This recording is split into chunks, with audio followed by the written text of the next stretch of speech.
Yo, you tuned in to Guerilla Cross Radio. Broadcasting live from downtown Las Vegas, you're tuned in to Guerilla Cross Radio.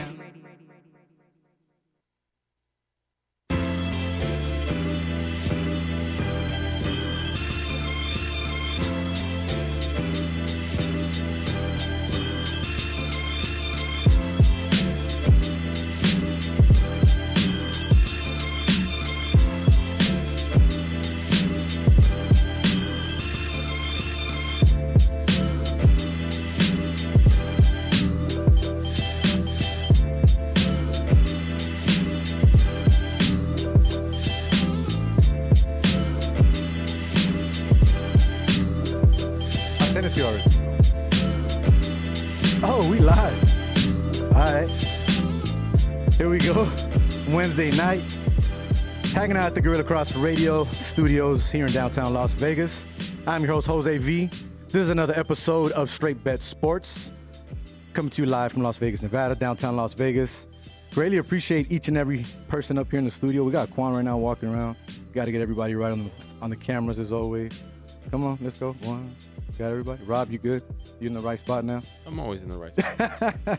We got a good show for you guys tonight, man. I want to thank everybody in the studio.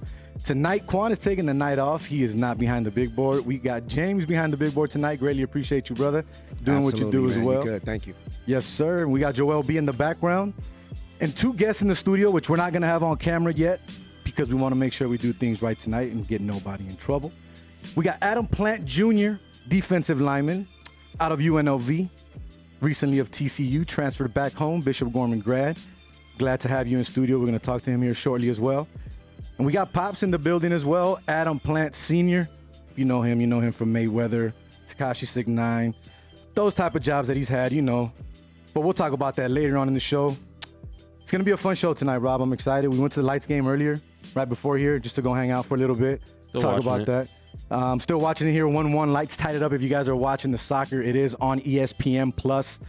Now, before we get going and before we do our first segment of the night, I want to give a quick shout out to someone out there in the social media world, betting as well. She is none other than Lady D from Betting and Heels.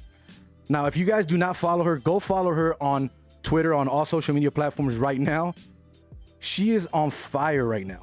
Her last 11 NHL plays, ladies and gentlemen, she is 10-1.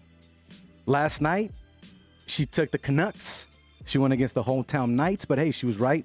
Put her at 10-1 so far in her last 11 matches there. That's interesting, Rob. Was there a play today? No, I didn't watch it. I don't know if she had one, but 11 plays, 10-1 in hockey. That's an impressive streak. What's the best streak you've had? I honestly couldn't even tell you. I can only say I went 11 and 1 in our tournament last year. So wait, that was when you broke my record? I was what, 10-0? No, I think you were like 8. It was 8? 8. Okay. Yeah, if you guys know, we got a little handicap contest that me and Rob do that we've done the last 3 years running with our good friend Jimbo, which hopefully we're going to have him on the show next week because we're going to do our NFL rundown and break down the divisions, give our division winners who we think is going to win the conferences there and go to the Super Bowl and try to give our Super Bowl champs right off the bat, man. It should be a fun show next week. Already? Yeah, already, bro. Right around the corner. Football starts Thursday, the very next day, man. Yeah, let's go. I'm excited. But with that being said, let's go ahead and pay some bills here real quick. Let you guys know who we are sponsored by and who we are being brought to you by every single night. We are being brought to you by Joshua Lafond with Simply Vegas Real Estate, a realtor here to help educate current and future Las Vegas locals on selling and investing in real estate. You're probably asking yourself, educate. Yes, there's a surprising amount of adults that when it comes to real estate, don't know the right questions to ask, don't know where to start, and think they need a lot of cash to buy a house in Nevada, which simply isn't true. So Josh has decided to make it his responsibility to teach his clients what they need to know, and equally important, what they need to ask to help ensure making their home ownership dreams a reality. So make sure you call or text Joshua Lafond today at 702-813-0533. This has been another paid advertisement from Joshua Lafond with Simply Vegas Real Estate, 702-813-0533.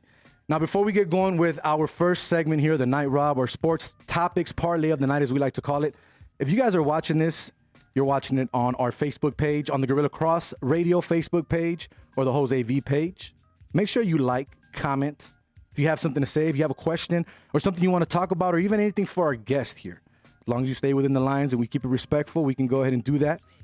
Not only that, on Twitter, at Jose_Volonte, Guerilla Cross Radio as well. It's being streamed in there.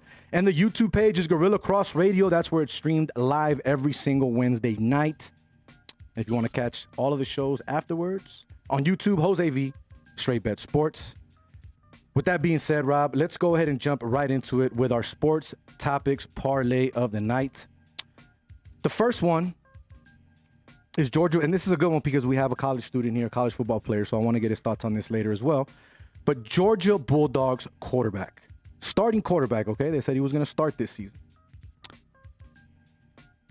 Jamie Newman decided to opt out over concerns due to the coronavirus. Now, he is going to be the starting quarterback there at Georgia. He did decide to opt out this past Wednesday. Now, he is ranked 6 potentially in a lot of his rankings here when it comes to Todd McShay and other people coming into the draft. So he's got a high draft stock in a way, depending on where you're going to get drafted at. He's a starting quarterback for a Power 5 conference school in Georgia. Are we going to see more of this for more of the starters that are in prime positions, meaning quarterback position, running back position, those type of spots that you are going to rely heavily on these players? Is that something that you see we're going to continue to see moving forward? Yep, absolutely, 100%. I mean, we don't know anybody's background. You know, there's so many college students out there, or college athletes, excuse me, that, you know, are going to play because their conference says that we got to play, right? So I absolutely think that we're going to see a lot more people opt out coming in, and big names too. Big names, you know, starting quarterback for Georgia opted out, you know. It's huge. That's huge. Absolutely. Especially with the draft coming, you know, with the draft and people announcing whether they're going to go, you know, to the draft. I think LSU, Do you think it hurts? Do you think it hurts his draft stock at all, or his draft status whatsoever? Like, what is he going to do throughout this time that he's opting out? Is he going to continue to work out? Is he going to continue to put up film and stuff for us to see? You know, what is he going to do though? What is he? What's his freshman? Let's see what his. If he's a freshman or a sophomore, he's a graduate transfer from Wake Forest, so this is basically his senior season, I'm guessing. Into the draft. Wow. Exactly. That's so basically at that point, decision. That's probably why it's one of the bigger decisions so far, because you opting out and you're the starting quarterback of Georgia is a huge thing. And I do think that we are going to see more people though. With some of the stuff that he did, said he, quote, "I would like to thank Coach Kirby Smart for extending the opportunity for me to be a part of the University of Georgia football program," Newman said on Twitter. "Although my time has been short, I've built some great relationships and I've had a chance to continue my development." So I agree with you. I think we see more of this because there's a lot of conferences, like you said, that he decided not to play. Mountain West being one of them. They decided to push it back to spring. We're going to talk about that here shortly with Adam as well. The Big Ten being one of the biggest ones, especially with President Trump now being out there trying to get it started. Yeah. I reached out to Sean Wade. I don't know if you know him, cornerback for Ohio State. I reached out to his dad. On Twitter. He's willing to come on the show. I heard him on ESPN, so I'm like, hey, let me see if we get him on.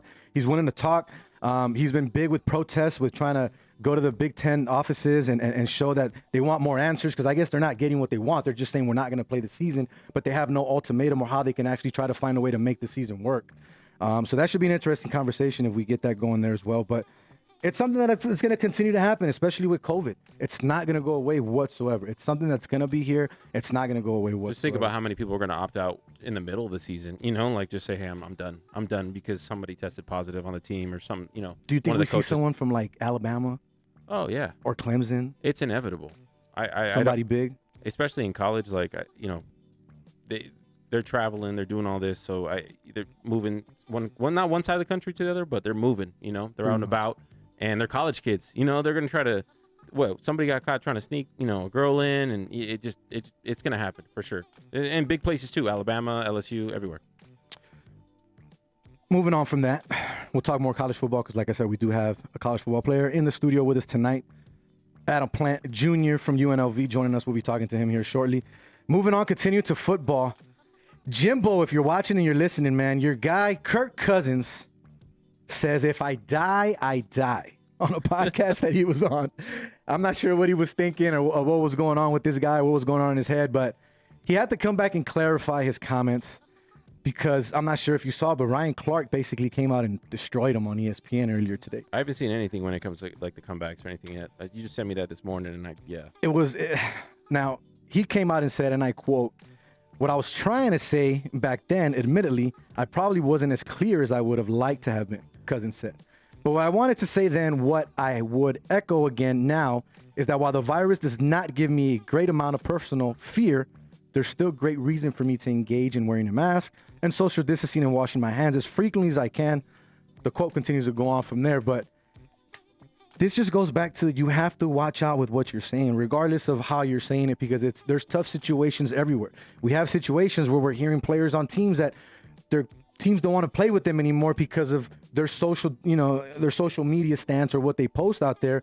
And now you're seeing stuff like this. Like, he's got to be careful, bro. I didn't interpret it as like he's saying that I don't wear my mask or that I don't care about anyone else's health. I just think it's more of just, hey, I'm going to play and I'm not opting out. That's just another way of him saying I'm not opting out. Was it the right way to say it? Obviously not. But that's the way that I understood it. I didn't even think about the way of or people taking it as, oh, I'm not wearing a mask, or I'm not going to do this, or I'm not going to follow the guidelines and stuff like that. He has to. If he's going to play this year, he has to follow all the guidelines. So, with that being said, what do you think about Kirk this year, though? We're going to see the typical Kirk Cousins? Oh, absolutely. Coming from behind? Yep. That's why his numbers are padded? That's how I see it. No, not that. Well, that was more with the Stefan's gone now, though. That was more with the Skins. When he, padded his stats towards the end of the game because they were always trailing. But I think with the Vikings, I just think overall Kirk Cousins is fool's gold. He didn't deserve what he got. Fool's gold. Fool's gold. Yeah, that's the right word for it. Dwight Howard. Otherwise known as Dwight Howard. They're not gonna go anywhere with Kirk Cousins. This is it for him. Honestly, I feel like this is the last year that they should give him a shot. If he doesn't do well this year, you got to move on. A lot of money there.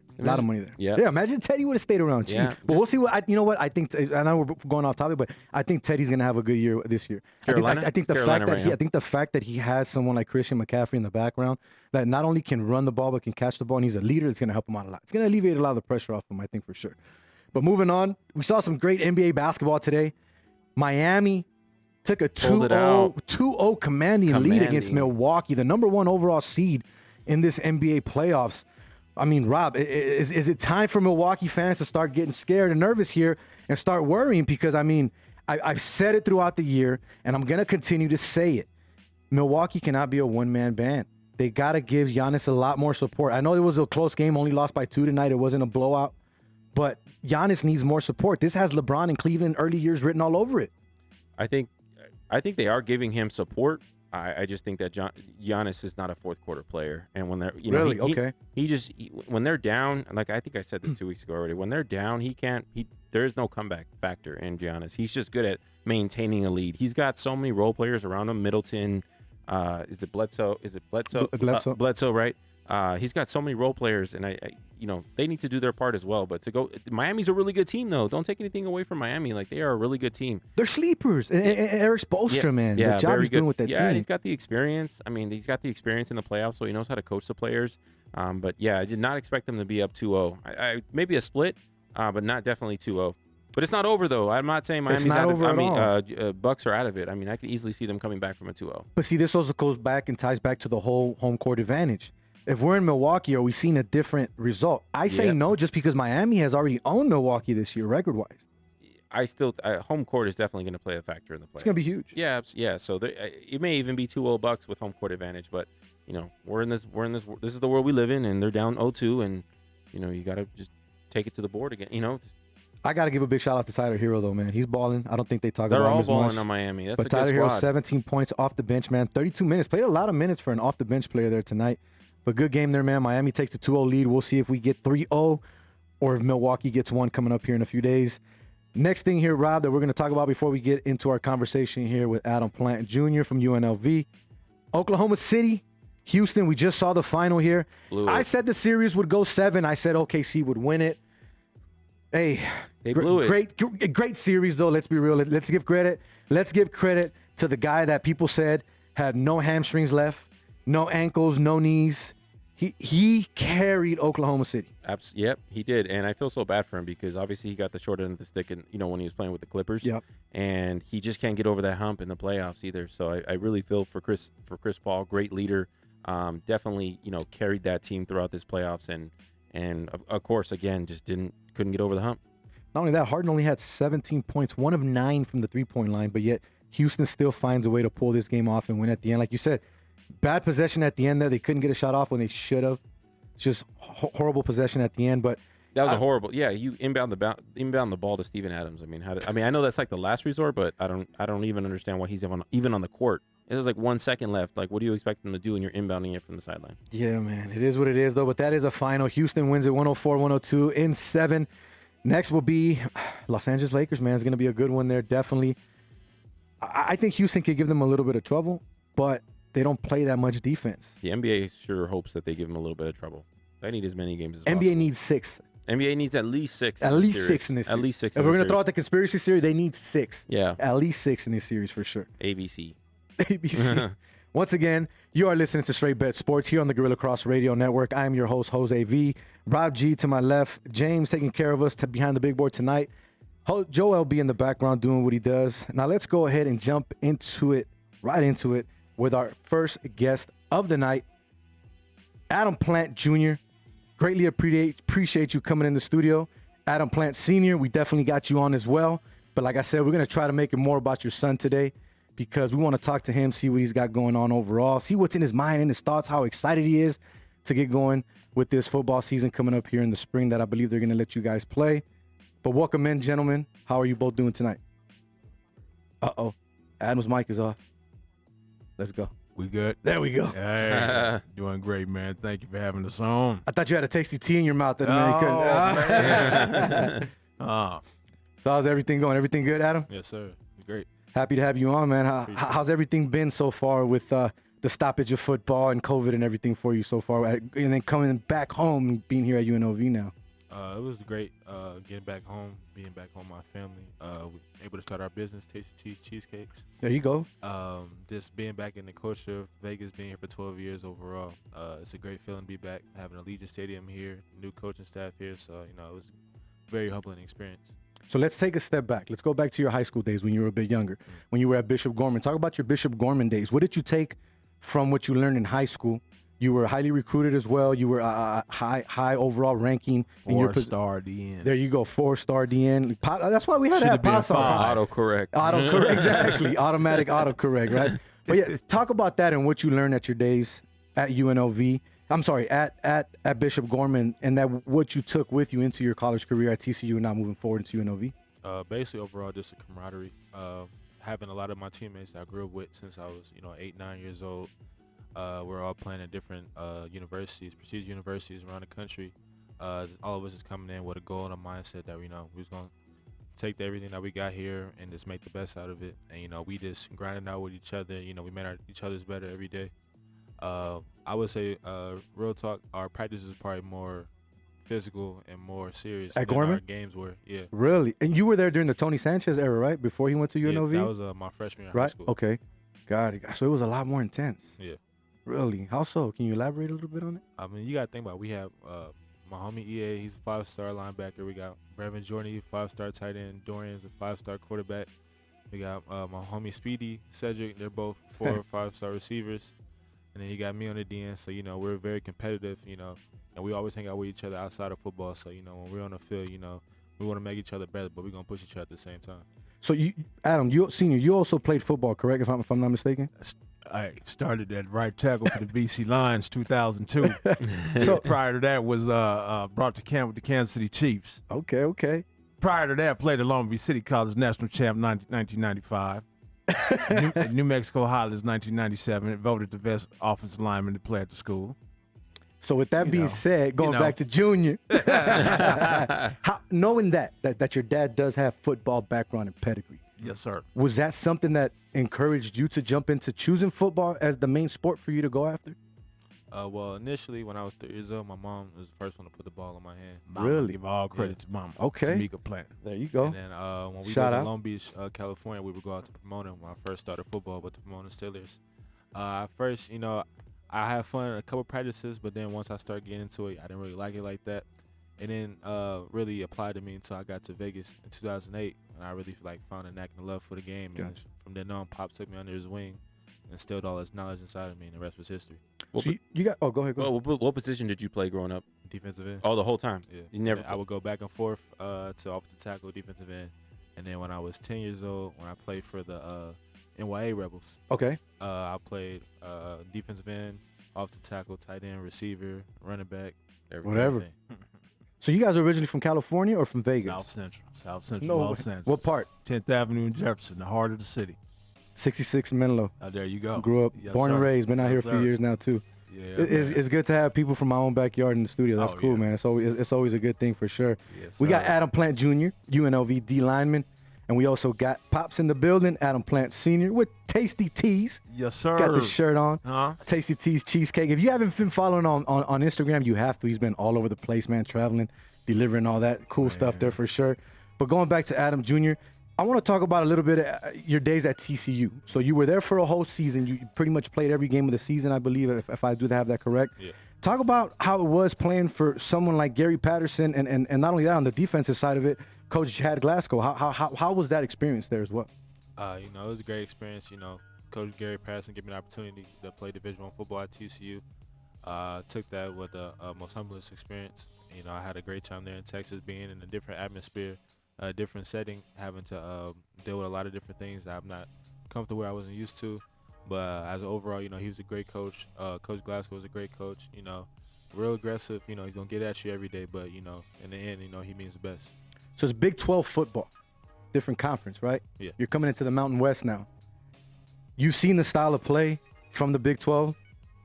You haven't played in the Mountain West yet. Right. Have you studied a lot of film? Have you watched a lot of different games, not just UNLV games, but other games from other teams in the conference as well, to try to Absolutely. see the similarities and the differences? Oh yeah. You look at the Big 12 offense. Some teams are more heavy run teams. Overall, they're more of a spread offense. Across the board. A lot of, open up and throw the ball to a lot of people. Mountain West, you have some teams that are known more for running the ball. You have some teams known for airing it out. Some have very dynamic and crazy offenses that some would say, but it works out in favor for them. A lot of schools like Boise State, Hawaii. You have other schools like Wyoming that a lot of people really don't give a lot of credit to, but they run a great offense as well. What can you tell us about Justin Rogers? He's also transferring with you. Yeah. You guys are both coming in. How excited are you about that? How do you guys know each other well and everything? Yeah, And I'm very excited. I got a chance to meet Justin when I first got to TCU. We always kept a real good friendship with him. When I found out that he was coming to UNLV like I was real excited. I hit him up, the first day, and then from then on, we just continue to build a brotherhood and relationship with each other. So I've been told by a few people in a good way that your pops is very hands-on, that he likes to be involved in what you got going on Right. with your football career and your schooling and all that. Is he a little over the top, or is he just right and you can handle him? No, not at all. This is the man that took me under his wing and taught me everything I know. So who am I to say that he's not allowed to be a part of this like I am, And a lot of people, outside, they don't have the same father and son relationship like me and him have, Unfortunately, some people weren't blessed to have that, I take that with a humbling experience every day. I course. thank God for it every day. So I'm glad that he's here with me. All right, so Well said. well said. Yeah. Aside from the hometown and coming back to UNLV and the shiny new stadium and the shiny new practice facilities and the shiny new coach, Right. aside from that, from all the big stuff, from all the lights, what was it more than anything that wanted you to come home? Did Pops talk to you? Did your mom? Did your family? Or was it just, it was a no-brainer? Having a lot of conversations with my family, each and every day. Took up to the last day, really, for me to leave TCU. Really? Yeah, but, at the end of the day, family is the most important thing. We all sat down and made a conscious decision for me to come back home. It was the best thing for me. So how did that conversation go with the TCU coaching staff or the athletic department over there? Like, did you talk to Coach Gary Patterson first? Did you talk to the athletic department? How did that work? I talked to the athletic directors, let them know that I was meaning to get into The transfer portal? Yeah. And then I talked to my position coach, Don Sharp, and then I talked to Gary Patterson, broke down the situation, everything that was going on with me and my family, they understood everything. Very supportive? Yeah, wish me the best, And then, I think I'm thankful for my time at TCU. I'm glad I'm here at UNLV now. Anything you regret from your days at TCU that on your, maybe whether it's your playing field, when you were on the playing field or in in the books, in the school, learning. Is there anything you regret that you wish you could have done differently, or all went well while you were there? Not at all. There's always goods and bads in every opportunity that you have in life. You never have any regrets for anything. I learned a lot of things at TCU from school and, from people, from football. I met a lot of people, had a lot of great friendships, relationships with a lot of people. So, it was a great experience for me to have there. I'm still friends with a lot of people there to this day. So you went away. You weren't, not that far, but you weren't home anymore. Right. Your family wasn't there the way you're used to having them, just being able to go home right after school. A lot of kids that go into college their first year and leave and go to another state and they're far away from home, thousands of miles or hundreds of miles, they might be depressed. They may get upset. They might feel alone because they don't have their support system there. Right. Did you go through any of that while you were at TCU in your first year? No, the only thing I had close to that, was the drive, going to the airport, you get those last little minute jitters, you finally realize that, the time is here now, family's not going to be here with you. We all had our crying moments in the car and stuff, but, once I got off the plane, I settled in, and I was here for a mission. Nice. Once again, he is Adam Plant Jr., D-Lineman here from UNLV, transferred from TCU, hometown. Bishop Gorman grad, talking some football, some UNLV, his past here at TCU, what he went through, how the whole transfer decided to come about. Now, you were going to have to wait originally, but due to them not playing the season when it was supposed to be played, you're eligible right away, right, when the season does get started here once again, correct? Right. How excited were you to hear that, knowing that you didn't have to sit out a whole year? It was a big stress reliever for me. I've been having to, had this in the back of my mind since I first transferred in January. And, just dealing with compliance, just talking with my family, weighing in the ins and outs, but always trying to keep a positive mindset about it. And it's to finally hear the words and finally to see it just come out in light, I was just ecstatic. So my other question for you is, how did the whole transfer part of it go? And what I mean by that was, did you already know you wanted to come to UNLV? Did someone already reach out to you from UNLV? Or was it, I think I want to transfer now, I'm going to go talk to TCU and go about it that way? I had a conversation with my family already. We already had the mindset, to come back home. We already knew, we was doing something else special. And also hearing about the Raiders coming back in town. So, it was a win-win. And once we, got everything established with that, I just said the word to TCU and just came back home, went on from there.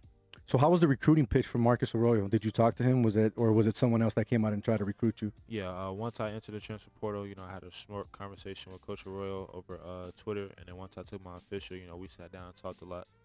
He's a very great coach. He's a smart dude, still very young for a head coach, but he brings a lot of swagger and a lot of stuff that we need on his team. Talk about the defensive coordinator, because you've already been with these coaches already, right? You guys got to practice a bit before everything re-shut down and all this. Right. Talk about your D coordinator. I believe it's, who is it, Peter Hansen? Yeah, Peter Hansen. Talk about your D coordinator, and not only that, Fry, the strength and conditioning coach? Bro, I see him on Twitter. The guy's a beast. Yeah. But before we talk about him, talk about your D coordinator, man. How's the whole transition from your previous defensive coordinator, the defensive style they have, to what you're running now at UNLV? Right now we're in a base 3-4 defense. Originally at TCU we were at a 4-3. So, being this new defense, I changed positions. I'm outside linebacker now in our scheme. Coach Peter Hansen, he talked to me, in and out while I've been here, moved me around, see where I fit best at, and he saw that outside linebacker was the best fit for me. I'm a tall, lengthy guy, can move a lot, I'm able to chase down quarterbacks, running backs. I'm also big enough, strong enough to take on offensive tackles, tight ends. Confidence, man. You hear this? You hear that? You hear that? That's confidence right there. I was born and bred into him. Once again, this is another episode of Straight Bet Sports here on the Guerilla Cross Radio Network. Hanging out with Adam Plant Jr. and Pops Adam Plant Sr. in the building with us, talking some UNLV football. Now, what are you most excited about when it comes to getting this season started? Allegiant Stadium. That's it. What's it look like? Have you been inside already? Yeah, been inside? I haven't been inside yet, but no. A couple of my teammates and all of our coaches, we took a trip to Allegiant Stadium last night, took a picture out there. So, to see the final product of it, something special. I can't wait to get inside there. So, out of all the people at UNLV that are part of the program, that are sponsors, I'm not sponsors, I'm sorry, people like Randall Cunningham, because I know he's an alumni. Has anybody like that reached out to you, like someone bigger from the past that's not part of the coaching staff or anything like that, to congratulate you on coming home or choosing to come back to UNLV? Yeah, absolutely. I had a lot of my former high school teammates that were at UNLV reached out to me, talked to me. My whole team welcomed me with open arms. All the coaches welcomed me with open arms. A lot of the community reached out to me, a lot of local fans, a lot of former players that were there. So, it's been a great experience. Everybody's, very happy that I'm back home. I don't want to disappoint anybody. Disappoint myself. I'm ready to make everybody proud. So another question I have for you. When you were in high school, was there a college player that you looked up to and emulated your style after? And now that you're in college, do you have an NFL player that you look after that you try to emulate your style and you want to be like that? Just growing up, my dad had me watch a lot of film on a lot of people. I would say my number one is Julius Peppers. Okay. To me, that's arguably the greatest defensive end of all time. Ooh, okay. College-wise, it was Jadeveon Clowney. Okay. Myles Garrett. Okay. There's a lot of dudes like that. Cleveland Farrell from Clemson. Okay, yes. Vic Beasley from Clemson. Shaq Lawson. Okay. A lot of those guys. So are you excited to have the opportunity to have the Las Vegas Raiders now here in your backyard, knowing that you're going to play in the same stadium? Those coaches can see you.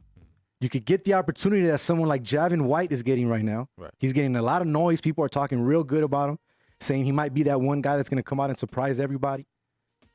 Are we going to hear that about you? Are we going to see that from you? Are we going to hear down the road Adam Plant Jr., D-Lineman, Las Vegas Raiders? Is that something that you would love, or at the end of the day, it's just, I want to make it to the league?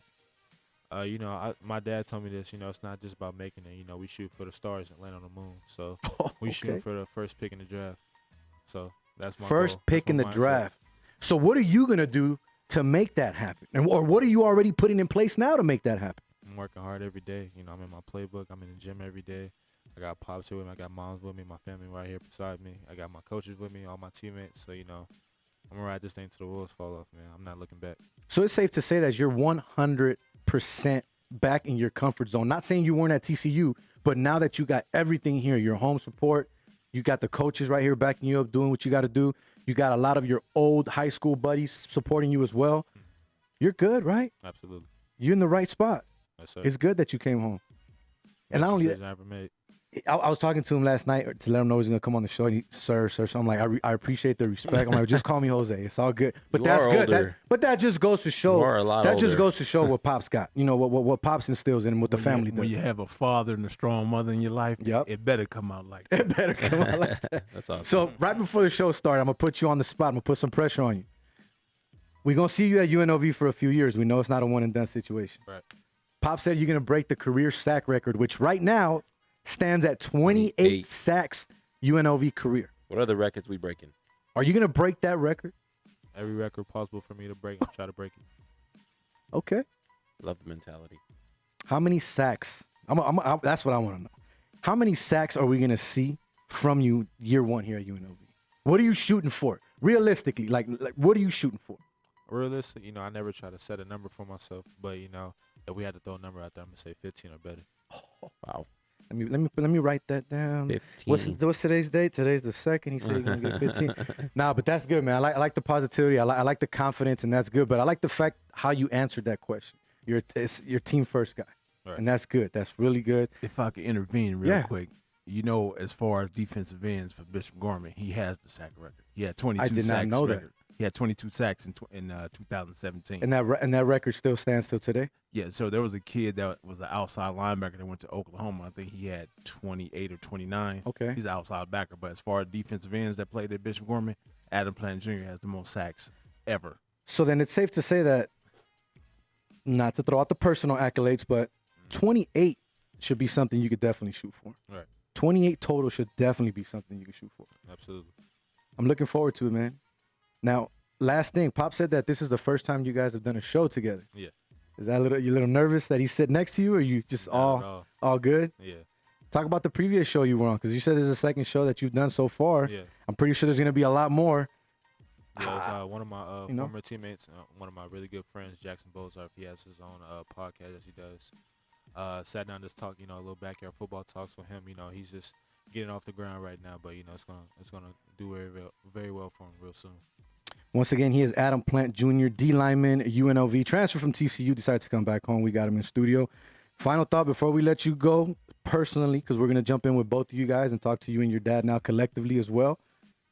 What can people expect from you moving forward for your UNLV career? And where can they go ahead and follow you social media-wise? What do you use more than anything? You're going to see a lot of hard work, You know, I expect greatness from myself, so that's all you're gonna get from me, nothing less. You can follow me on Instagram at APJ1, on Twitter APJ1. There you go. Yes, sir. Adam Plant Jr. in the building. Rob, I feel like I just talked, bro. You don't say nothing.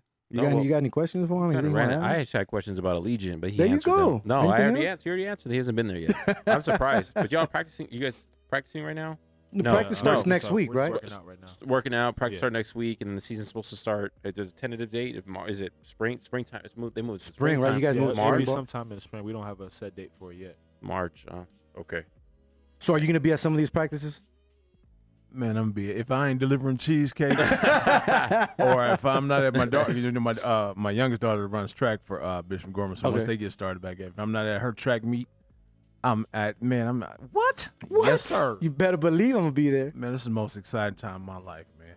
This is my only son. It has to be, right? It would have to be. And- I'd be and- right there for my son too. And like you said, the father-son relationship that we have is he always respects me as his father, but we're more like this is my best male You guys are friend. like boys. You guys know are what I like mean? boys. Yeah. Because I was 22 when I had him, so Okay. I'm about to be 45. You know, he's about to be 21 in February, so Okay. you know, I was 24. Excuse me, 24. I got my math wrong.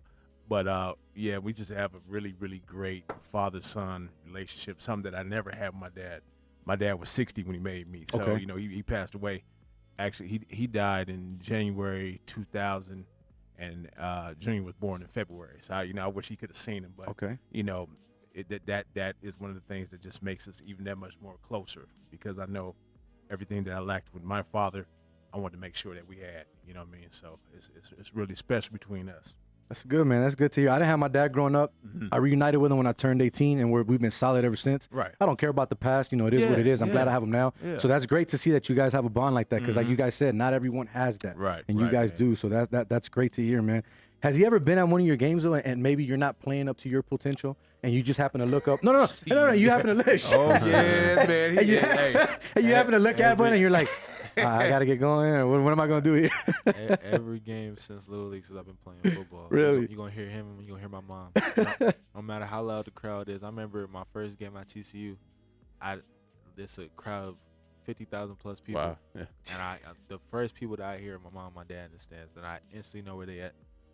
That's So, insane. it's been instilled in my head since I was 8. So, I always try to put my best foot forward, but, when I'm not doing my best, Pop's going to put his foot in me. He going to make sure I'm getting right. But it's good to hear though, right? It's Right. good. It's good to know that you got that there. Yeah. Like I grew up playing sports. My mom was a single mom. She worked all the time. She couldn't Right. come to my games. Right. Pops wasn't there, so all I had was coaches that knew me, people that worked at the parks that Right. took care of me or whatever it was. Right. So I get that, man. When you got someone there, it's awesome, man. That support system is Well, amazing. That's what really made it that way for me. Me coming up, I was raised in Rialto, California. Okay. So I'm from LA, but we moved to Rialto when I was 6. Okay. So all of my sports, which was my first sport was baseball, then basketball. My mom just was not a sports person. My daddy wasn't there. My mom, so it was my mom. Okay. And then I had an older brother, but he was gang banging. So You didn't want to be around that. I was You I was were, I but- was in it. Okay. But I seen the gangster lifestyle was nothing that was interesting. I mean, it influenced me for a short part of my life, but I seen that those dudes had nothing else going for them, and I said, man, I don't want to be a follower. I got you. And then the path they're going down ain't where I want to be, so I want to be an athlete.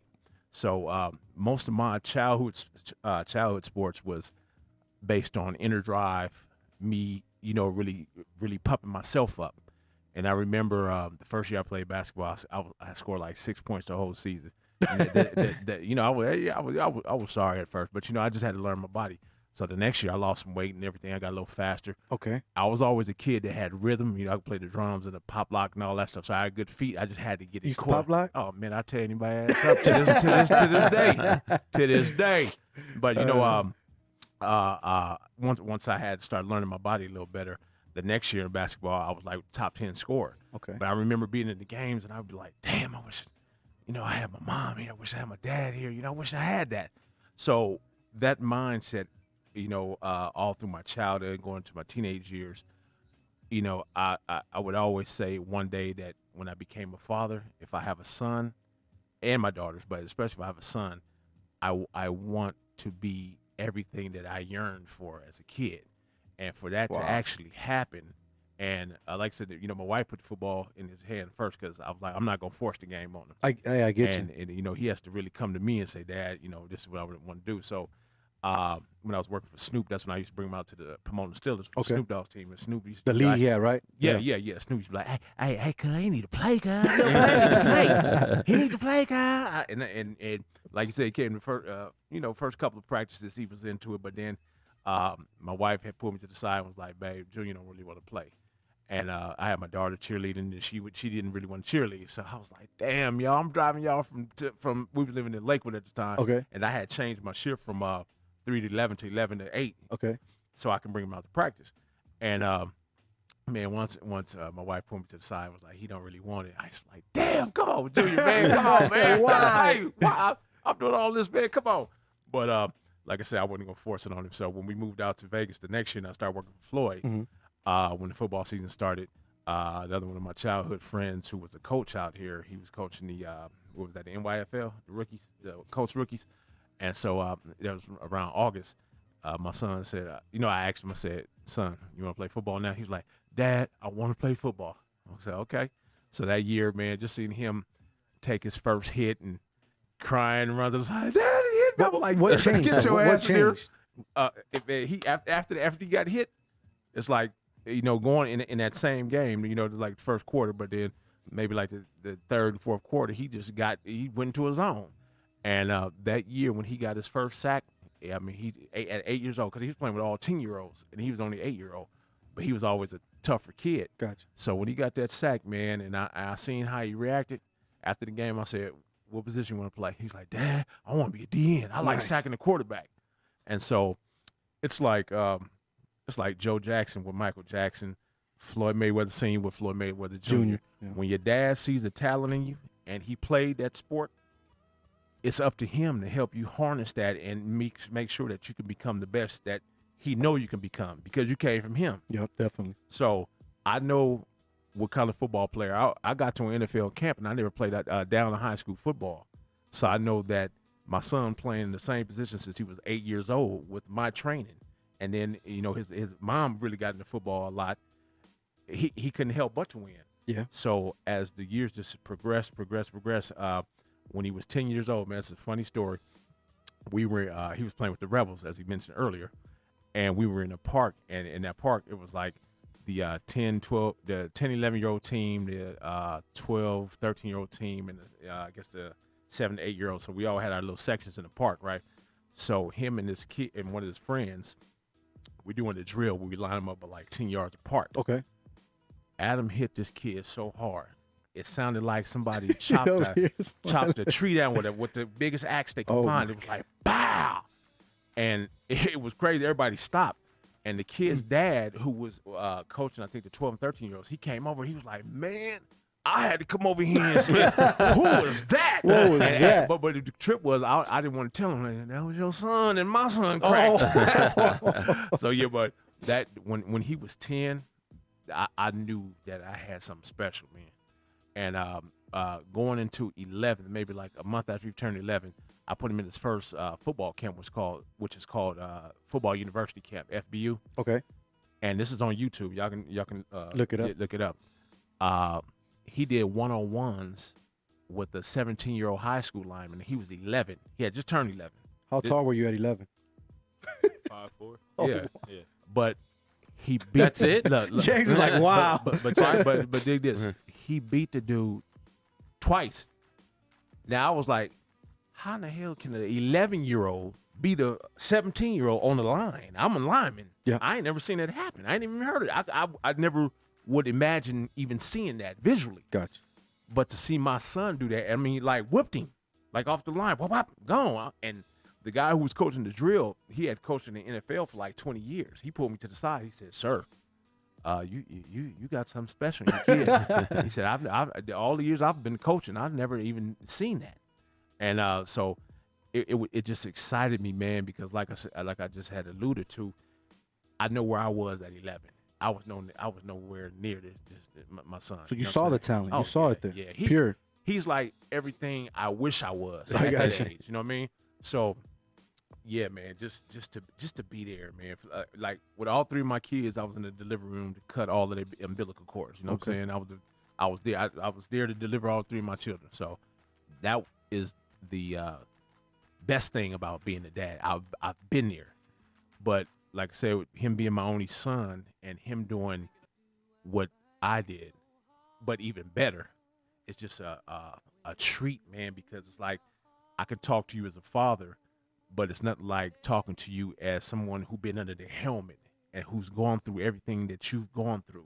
So when he had like different situations in college, you know, I wasn't one of the top recruited offensive tackles coming out of junior college, but because my coaches didn't think I was going to develop into the player I became, they withheld telling me about the time clock situation.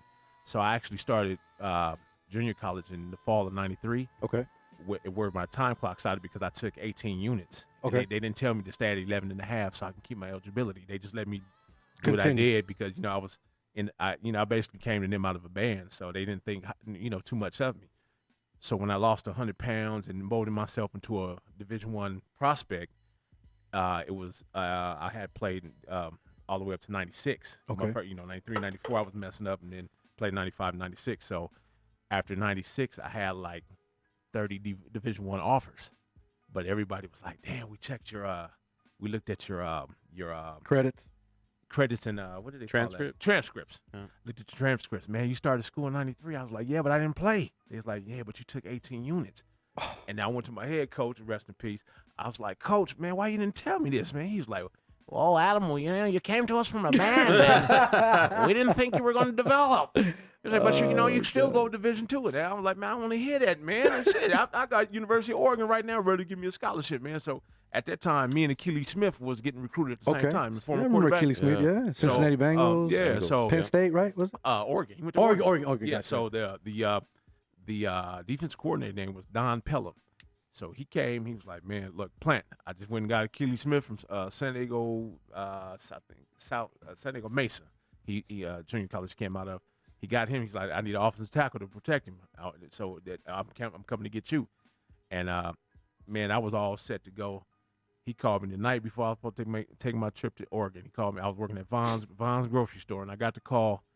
They were like, "Adam, line 1." I'm like, "Oh, okay." I was expecting the call. "What's up, coach?" "Plant, man, I was looking at your transcripts, and we can't trip you." I'm like, "What you talking about, coach?"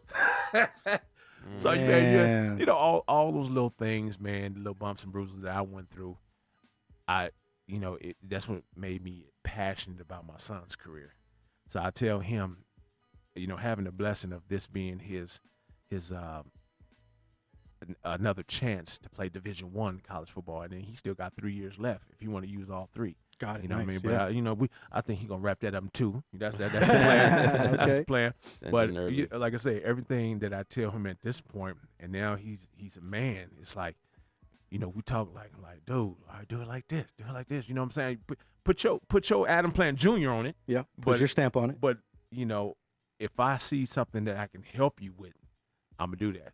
Now, you know, unfortunately, I still thought I had it. And 2 or 3 weeks ago, we were doing some one-on-ones, and he whooped my ass off the ball. I said, "Gosh, damn!" I want to see a video of that. That'd be nice. Yeah, he got me.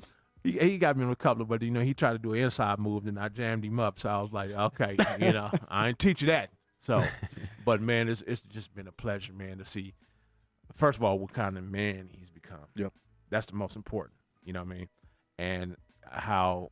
The life lessons that me and his mom have taught him that he's implemented into the way he carries himself and his conduct, and just to see how you know, he just represents himself, man. It makes us proud as parents. You know what I mean? So that's the best thing, and the football is just added treat to it all. You know, so yeah, man. Once again, he is Adam Plant, senior of Tasty Treats now. Tasty Teas. Cheesecake. We got to go ahead and throw that out there. And we Yes, got sir. Adam Plant Jr. from UNLV in the studio with us as well. Now, I want to go away from the football bit if you're good with that. I do want Let's do to, it, man. for my listeners that have not seen you on podcasts or talked to you, for the people that do know about you, they know about your non-football career. Bodyguard. You were a bodyguard for Floyd Mayweather, and most recently as well, I remember you talked about on the previous show, Tekashi69. So those are the two people that I kind of want to talk about. Okay. We got about 10 more minutes here, so we'll jump into it. Let's do it. Floyd Mayweather, how was your experience with him? Because I know you've talked about it before, but was it really crazy? Was it wild? Or is it just... Well, you have to remember, I was Snoop Dogg's bodyguard for 7 years prior to Floyd Mayweather. So I'm gonna say the craziest things that I experienced as bodyguard was mostly with Snoop, because I went around the world actually. You toured with him? I've been from Iceland all the way down to New Zealand. Really? With Snoop Dogg. Okay. And everywhere we went, we got the blue carpet treatment. The blue carpet treatment. Because he was performing, he was doing concerts. Yeah. So I mean, man, I've met any type of celebrity you can even think of, man. I met because I was with Snoop. You know what I mean? So, but it opened up more doors, basically. Yeah. Well, that was my intro. You know what I mean? Snoop. How many did he have at that time? How many bodyguards did he have at that time? I was the first big dude because I played on Snoop's semi-pro team when I came from Canada. So we had got cool with football. He used to love how I used to pancake people. So it was easy. Yeah, his head of security asked me. He was like, "Man, hey man, that stuff you be doing on the field, man. Homie, you think you can do that in real life?" I said, "Yeah, right." So that's how I got on the security staff. But man, all the experiences I had with him going around the world, meeting everybody, man. I mean, I've been in the studio with Dr. Dre, with Puffy, with Timberland. I've been next to Snoop right there. We sitting right here. So it'd be me, Snoop, and whoever it is. So all those experiences, man, were great. So it just came to a point where, I wanted to move to Vegas. Okay. And so the job opportunity came up. One of my buddies that had got hired with me with Snoop had left several months before me, and he got on with Floyd. And then he asked me one day, he's like, "Hey, man, if I can get you in with Floyd, would you want to come?" And I just wanted to change the place, man. So me wanting to move to Vegas, and then the job coming up was like, okay, let's do it. So when I got with Floyd, man, everything that I didn't experience with Snoop, it was a new experience with Floyd as far as the boxing world now. So I had all the rap experience and all that stuff. Now was adding to the resume was the boxing side. Gotcha. So working with Floyd, man, it was I had some good days. I had more bad days. Okay. I mean, just to be honest. I get you. What's that do? Me and Floyd, we're two dominant mindsets. Okay. So I respect that if I'm working for whoever I'm working for, I respect that if I'm coming to you as an employee, it's your camp and it's to be run how you want it to be run. Correct. I totally understand that, but I'm not going to be the one to tell you you're right when you're wrong. I'm not going to be the one that follows the crowd and, yeah, and being a yes man when I'm my own man. Correct. So my thing was, Floyd, you hired a man. You hired an independent man who stands on his own principles, morals. So if I feel you wrong about something, I'm gonna tell you. Yep. And to him, that wasn't always kosher. Wasn't his cup of tea. Yeah, man. So, the experiences of being with the Canelo, doing that whole tour, the Pacquiao, you were there for all the prime ones. I walked him in the ring with Conor McGregor, with Canelo. Nice. I walked him in the ring. So those were great experiences, man. So I take nothing away from what I gained from my experience. And I would bring my son around so that he can see the limelight and that side of life. Let him see the two sides of everything. Yeah. So everything that I gained from that experience, like I said, man, it was a lesson learned. You know what I mean? Whether it was good or bad, I took it and used it to further my progress. You know what I mean? So going from Floyd to Tekashi, I'll tell people like this. I don't have one bad thing to say about Tekashi69. And people can say, man, he ratted and all this and that. Tekashi, as a rapper, paid me more money than any rapper I ever worked for. Really? I was making $700 a day with Tekashi69. $700. Now, if you paying me $700 a day, you looking at and helping me looking out for me and my family, I ain't got nothing to say bad about you.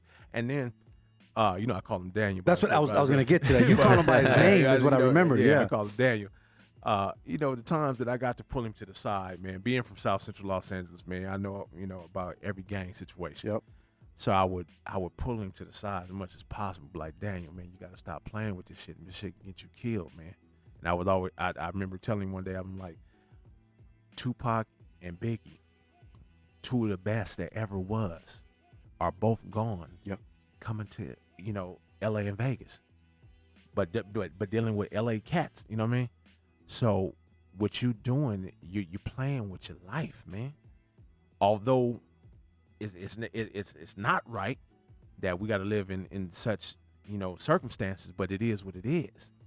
And if you say you people from LA look at it like this. If you say you a Crip or a Blood and you're not from Los Angeles, you just get looked at a different way anyway. Oh yeah. You know what I'm saying? 100%. And if people deal with you who are in those gangs who are from LA, it's because it's a underlying factor that or something that they're gonna want from you. Correct. In the future, or is they gonna use that to their advantage. You know what I mean?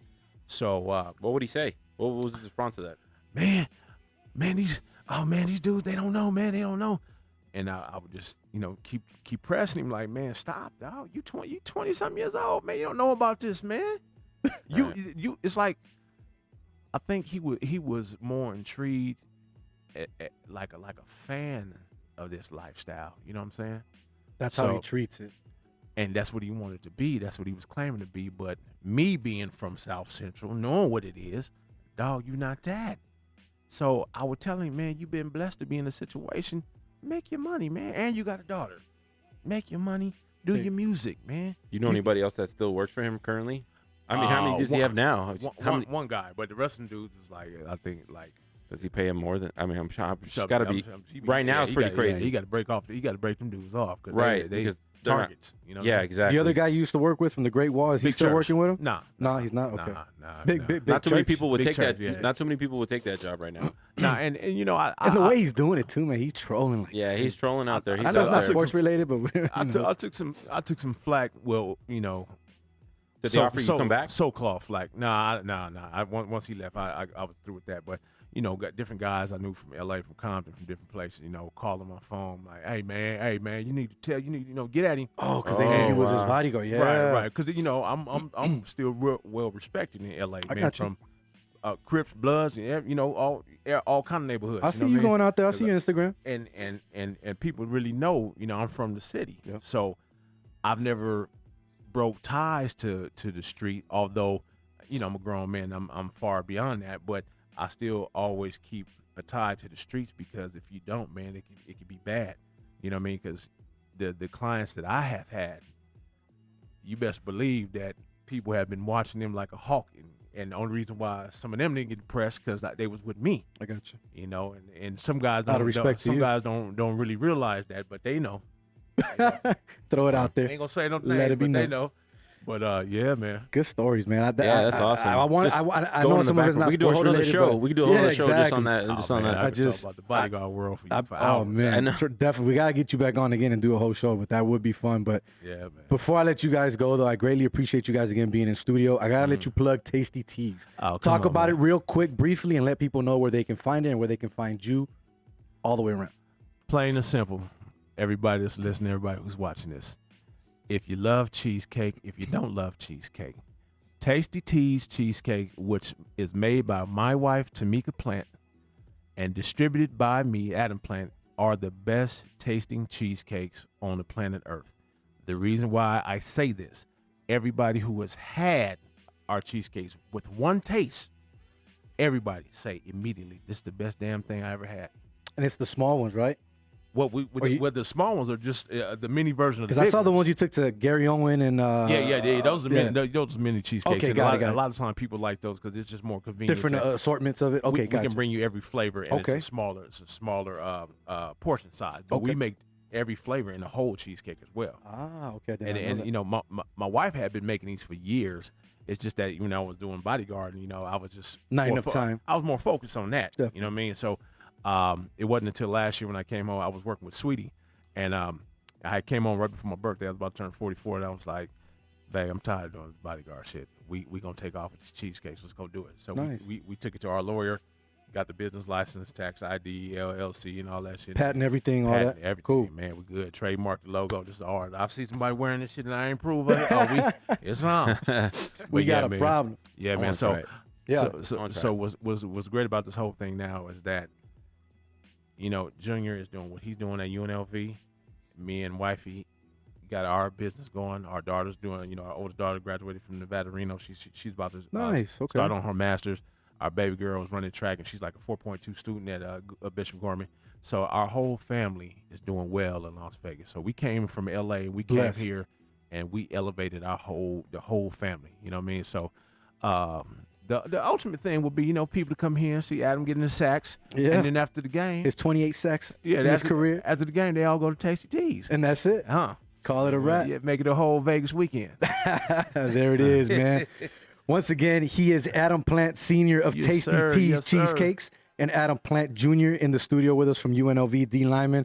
Greatly appreciate you guys coming in the studio. We're going to have you guys again soon. Yes, sir. Yeah, definitely. Best of luck this season. Let's keep in contact, man. Don't shy away. Oh, yeah. Anytime you want to come back, my casa, su casa, you're more than welcome to come back. And let me leave that number for people if they want to order the cheesecakes. Please hit me, Adam Plant, at 702-443-8769. Just leave me your name, your order, and your address. One more time? 702-443-8769. And I will bring you the world's greatest tasting cheesecakes wherever you're at. I deliver them to you, right to your door. There we go. He is Adam Plant Sr. and Adam Plant Jr. Greatly appreciate you guys joining us. James, if we could just get them off screen now, because we are going to talk about something that we don't want to get anyone in trouble. So, Rob, to end up the show, I know we got to close it out here. Our pick segment of the night. Last week, they pushed the game back. It was postponed for one night. You tried to get out of it, too. You had the under. I had the over. You won. So that puts us both at 1-2 on our picks of the season this year. I'm going to go ahead and do it right away. I'm taking Boston plus the 1 tomorrow. Oppo. That was my Oppo again. You got Let's Toronto go. plus 1? I got my minus first one one of the season off of you. So, yeah, I'll take another one from you. I'll take that W. That's down 0-2. I think the Raptors are going to pull this one out. I don't think they're going to go down 0-3 to the Celtics. And there it is, man. Our pick segment of the week. If you guys are following us, we greatly appreciate you. Thank you to everybody that was in studio tonight. Adam Plant Jr., Adam Plant Sr., Joel B in the background, James doing everything he does for us behind the big board tonight since Quan took the night off. But we're going to go ahead and finish up with our final thought of the night, which is what I like to throw out. I'm going to just make it short, man. Prime example tonight, it's never a bad thing to come home. Good things happen when you come home. With that being said, I am Jose V. This has been another episode of Straight Bet Sports. Until next Wednesday, I'm out. Peace. See ya.